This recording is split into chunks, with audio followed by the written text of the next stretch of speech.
Hey guys, so today's video is going to be an updated foundation routine. In short, in long, it's actually a primer, spot concealing, foundation, eye primer, under eye concealer, and powder routine.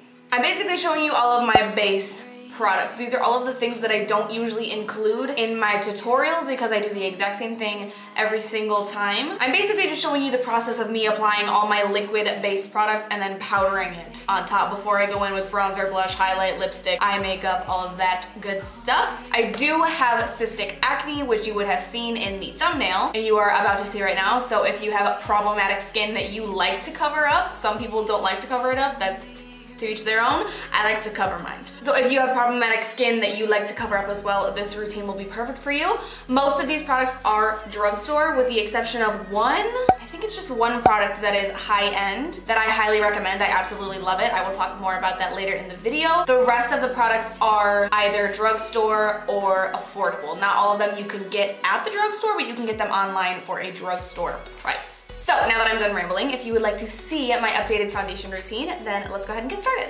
All right, so starting off, I am of course using a primer. This is my favorite one. It is the Too Faced Hangover Primer. This will help to moisturize my skin to get it ready for foundation.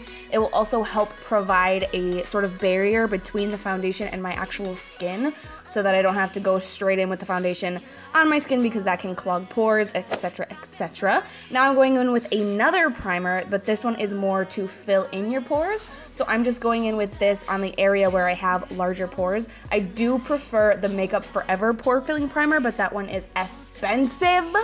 So I have not invested in the full size yet.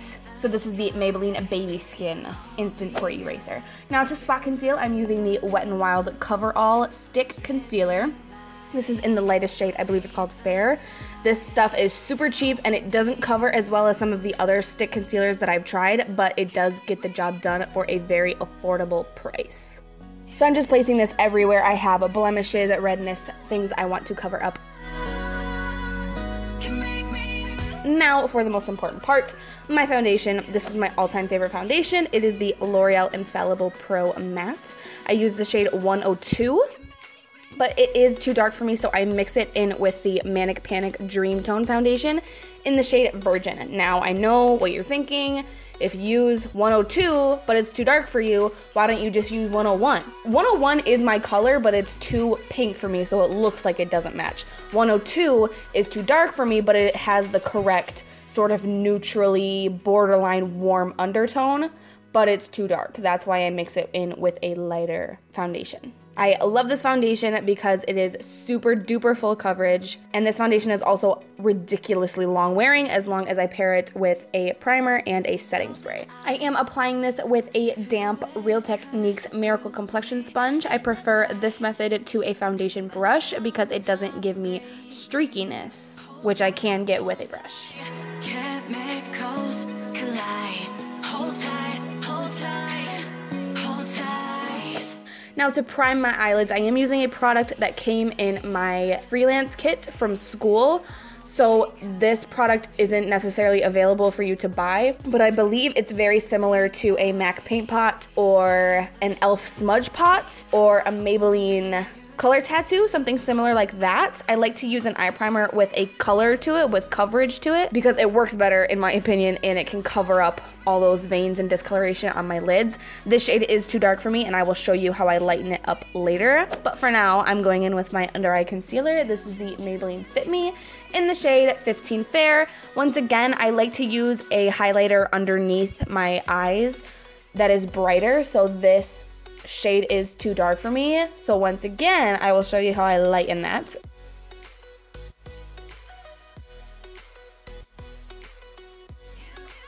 This is the same white foundation mixer, and I just plop some of that on my sponge, and I use that sponge to blend out my under eye and my eyelids just to lighten and brighten everything up in that whole eye area.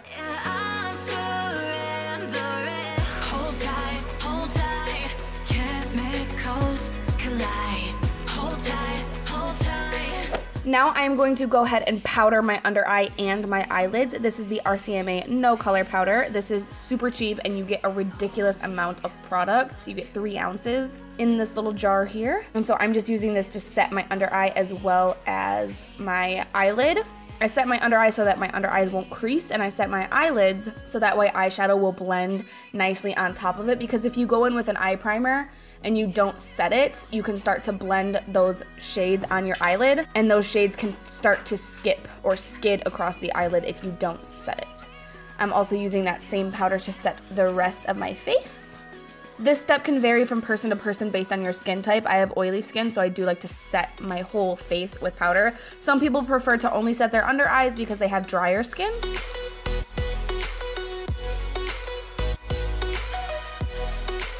Now, this step is totally unnecessary. I just do this for a little bit of added coverage. This is the IT Cosmetics Celebration Foundation Illumination. It is a powder foundation, so it does have a little bit of coverage to it. This shade is a bit too dark for me, but they do have a lighter shade. I just haven't invested in it yet.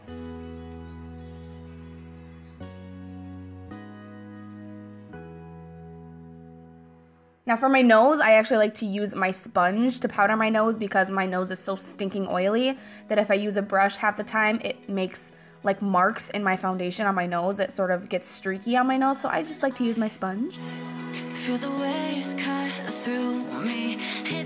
Now for the very last step, I am using my Maybelline Master Fix Setting Spray. This just helps to take away some of that powdery cakiness that you can easily get when you pile on as many thick, heavy, full coverage products as I do. Dripping lights paint the skies, all because of you. Dripping lights paint the sky. And that completes this video. I really hope that you guys enjoyed it. If you did, please give it a thumbs up. Make sure that you're subscribed so you don't miss any future videos of mine, and I will see you next time.